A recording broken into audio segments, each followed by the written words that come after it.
Cela fait plus de 40 ans que Fanzanirin fouille tous les jours dans la plus grande décharge d'Antananarivo.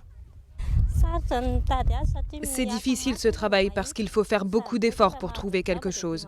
Je gagne 40 centimes d'euros par jour pour un seau de charbon, 50 centimes d'euros pour un panier d'os. Je gagne souvent 40 centimes d'euros pour les bouteilles en aluminium. Grâce à l'association Akamasu du célèbre Père Pedro, cette mère de 48 ans peut scolariser ses enfants et avoir une jolie maison pour une somme symbolique versée à l'association. Au-dessus d'une partie de la décharge, une ville entière a été construite petit à petit par les fouilleurs eux-mêmes. 25 000 personnes ont aujourd'hui un logement et 14 500 enfants sont scolarisés. Après avoir vu sa mère fouiller toute sa vie dans les ordures, Mam Nirin, 12 ans, espère une autre vie. Je ne veux pas fouiller dans les ordures comme ma mère, parce que ce n'est pas juste. Mais un jour, notre vie va changer. Un jour, je veux devenir institutrice ou médecin. Cette chance, Mam Nirin la doit à cet homme, le Père Pedro.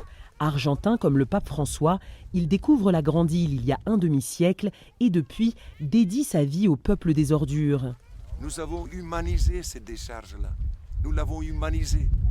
Parce que si on n'aurait pas eu notre école, tout le travail qu'on a fait, qu'Akamasu a fait ici, ça aurait été un lieu de violence et d'anarchie totale.